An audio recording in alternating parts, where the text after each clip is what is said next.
എന്നാന്ന് വെച്ച് കഴിഞ്ഞാലോ, നമ്മൾ മറ്റേ ക്യാബേജും നമ്മുടെ ഗോതമ്പ് പൊടിയും വെച്ചിട്ടുള്ള ഒരു അടിപൊളി ഒരു സംഭവമാണ് നമ്മൾ ചെയ്യുന്നത്. അപ്പോൾ നമ്മളിത് ക്യാബേജ് കാര്യങ്ങളൊക്കെ ഇവിടെ അരിഞ്ഞ് റെഡിയാക്കിയിട്ടുണ്ട്. കുറച്ച് ഉള്ളി, പിന്നെ എന്താ പറയുക, കറിവേപ്പില, ഇഞ്ചി, മുളക് ഇങ്ങനെയുള്ള സാധനങ്ങളെല്ലാം നമ്മളിവിടെ അരിഞ്ഞ് റെഡിയാക്കി വെച്ചിട്ടുണ്ട്. ഗോതമ്പ് പൊടി നമുക്ക് ഇവിടെ ഇട്ടിട്ടുണ്ട്. അപ്പോൾ ഇങ്ങനെ നമ്മുടെ പരിപാടി എന്നാന്ന് വെച്ച് കഴിഞ്ഞാലോ, നമുക്കിത് ഓരോന്നോരോന്നിട്ട് ഈ നമ്മുടെ ഗോതമ്പ് പൊടിയിലേക്ക് ചേർത്ത് കൊടുക്കാം. നമ്മളിപ്പോൾ 2 കപ്പ് ഗോതമ്പ് പൊടി എടുത്തിട്ടുണ്ട്. ക്യാബേജ് ഇട്ട് കൊടുത്തു. ആവശ്യത്തിന് മാത്രം ഇട്ട് കൊടുത്താൽ മതി, ഒത്തിരി ഒന്നും ചേർക്കണമെന്നില്ല. അതെ, മുളക് നമ്മുടെ എരിവിൻ്റെ അനുസരിച്ച് ഇടണം. നല്ല എരി ഉണ്ടെങ്കിൽ കുറച്ചിട്ടാൽ മതി കേട്ടോ. നമ്മളിപ്പോൾ 2 മുളക് എടുത്തിട്ടുണ്ട്. അത്യാവശ്യം എരിവുണ്ട്. പിന്നെ നമ്മൾ ഒരു പകുതി സവാള, എല്ലാം നമ്മൾ കുരുകുരാന്ന് അരിഞ്ഞെടുത്തിട്ടുണ്ട്. കറിവേപ്പില, എൻ്റെ കൂടെ മല്ലിയില ഇടുന്ന ഇഷ്ടമുണ്ടെങ്കിൽ മല്ലിയിലയും കൂടെ ചേർക്കാവേ. അതെ, എന്താ പറയുക, ടേസ്റ്റ് ആണ്. പിന്നെ നമ്മൾ ഇഞ്ചി ഇത്രയും സാധനം ഇട്ടിട്ടുണ്ട്. അതിൻ്റെ കൂട്ടത്തിൽ നമുക്ക് ആവശ്യത്തിന് ഉപ്പും കൂടെ ചേർത്ത് കൊടുക്കാവേ. എന്നിട്ട് ഇത് നന്നായിട്ടൊന്ന് ഞെരടി നമുക്കൊന്ന് ഇളക്കിയെടുക്കാം.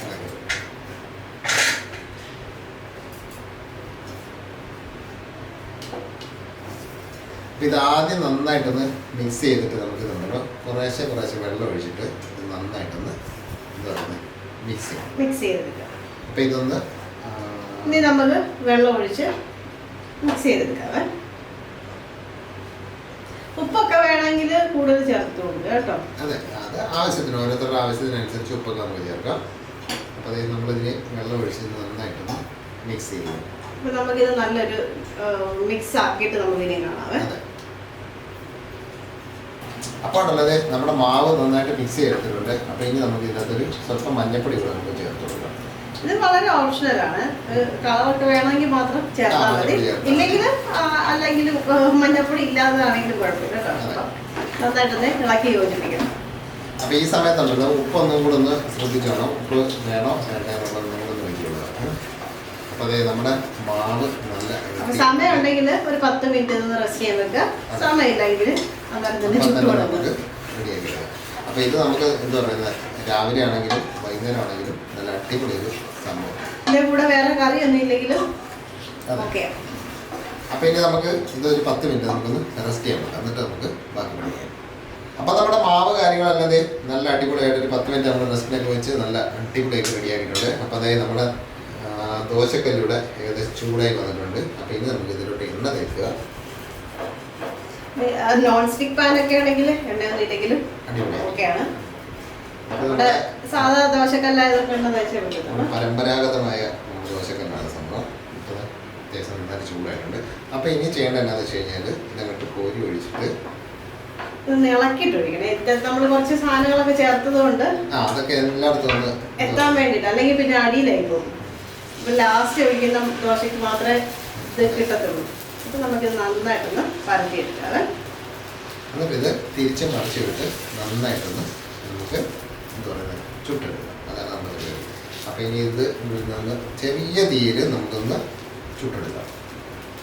അപ്പോൾ അതായത് നമ്മുടെ ദോശ ഉണ്ടല്ലോ അത്യാവശ്യം നന്നായിട്ട് മുരിഞ്ഞ് റെഡിയായി സെറ്റപ്പ് ആയിട്ടുണ്ട്. തിരിച്ച് മറിച്ചിട്ട് നമുക്ക് റെഡിയാക്കിയിട്ടുണ്ട്.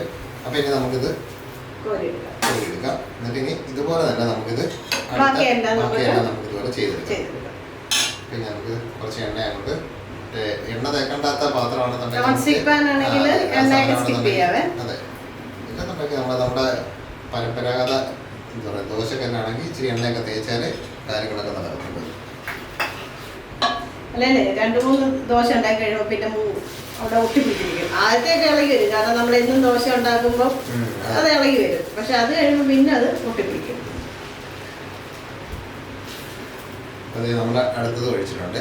അപ്പോൾ എന്തായാലും കൊള്ളാം. ഇതുപോലെ ഉണ്ടല്ലോ നമ്മുടെ ക്യാബേജ് ഇതുപോലെ കുനുകുനാന്നരിഞ്ഞിട്ട് ഇതുപോലെ നമ്മുടെ ദോശമാവ്, അതായത് നമ്മുടെ ഗോതമ്പ് പൊടിക്കകത്ത് ചേർത്തിട്ട് കുറച്ച് എന്താ പറയുക നമ്മുടെ പച്ചമുളകും കറിവേപ്പിലയും കാര്യങ്ങളും, പിന്നെ ആവശ്യമെങ്കിൽ നമുക്ക് ഇഷ്ടമാണെങ്കിൽ മല്ലിയിലയും കൂടെ ചേർത്ത് കഴിഞ്ഞാൽ അടിപൊളിയായിരിക്കും. കറിയൊക്കെ ഉണ്ടാക്കാൻ മടിയുള്ള ദിവസങ്ങളിൽ, അല്ലെങ്കിൽ എളുപ്പം നമുക്ക് കാര്യം നടക്കണമെന്ന് വിചാരിക്കുന്ന ദിവസങ്ങളിൽ, അങ്ങനെയൊക്കെയുള്ള സമയങ്ങളിൽ നമുക്ക് ഉപയോഗിക്കാൻ പറ്റുന്ന ഒരു റെസിപ്പിയാണ്. പിന്നെ ഈ പച്ചമുളക് ഉണ്ടല്ലോ, അത് നമുക്ക് എന്താ പറയുക കുഞ്ഞു പിള്ളേരൊക്കെ ഉണ്ടെന്നുണ്ടെങ്കിൽ അത് നമുക്ക് സ്കിപ്പ് ചെയ്തിട്ട് വേണമെന്നുണ്ടെങ്കിൽ കുരുമുളക് പൊടിയോ അല്ലെങ്കിൽ നമ്മുടെ സാധാ മുളക് പൊടിയോ നമുക്ക് ചേർത്ത് മുളക് സ്കിപ്പ് ചെയ്യാനും കുഴപ്പമില്ല. എന്നാലും നമ്മൾ ഇഞ്ചിയൊക്കെ ഇടുന്നതുകൊണ്ട് അത്യാവശ്യം എരിയൊക്കെ കുഞ്ഞുങ്ങൾക്കൊക്കെ അത് വരികയും ചെയ്യും. എന്നാലും വലിയ പ്രശ്നമില്ലാത്ത രീതിയിൽ കിട്ടുകയും ചെയ്യും. കാര്യം നമ്മൾ ഈ സാധനങ്ങളൊക്കെ ചേർക്കുന്നത് എന്താണെന്ന് വെച്ചാൽ നമുക്ക് ഇതിന് പ്രത്യേകിച്ച് വേറെ കറികളും കാര്യങ്ങളും ഒന്നും വേണ്ട. അപ്പോൾ എന്തായാലും ഇതൊന്ന് തയ്യാറാക്കി നോക്കിയിട്ടുള്ളവർ അതിൻ്റെ അഭിപ്രായം കാര്യങ്ങളൊക്കെ ഒന്ന് കമൻറ്റ് രൂപത്തിലൊന്ന് എഴുതുക. പിന്നെ എന്താ പറയുക, ആദ്യമായിട്ട് നമ്മുടെ വീഡിയോ കാണുകയാണെന്നുണ്ടെങ്കിൽ നമ്മുടെ ചാനലൊക്കെ ഒന്ന് മറക്കാതെ സബ്സ്ക്രൈബ് ചെയ്യുക. പിന്നെ ബെല്ലൈക്കണും കാര്യങ്ങളൊക്കെ ഒന്ന് ഓൺ ചെയ്ത് വെക്കുക.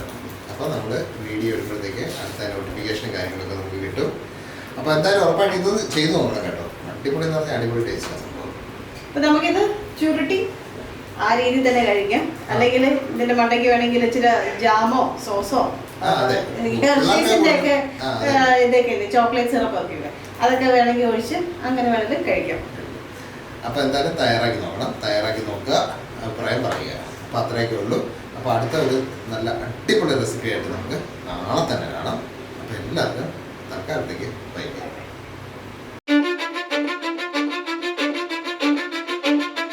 Cause I don't give a fuck what you say. Yeah, I'ma do shit my way.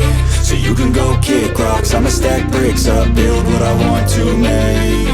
Yo, I got a lot of shit to say, so I'ma do this every day. I'll be writing things until I'm fucking buried in my grave.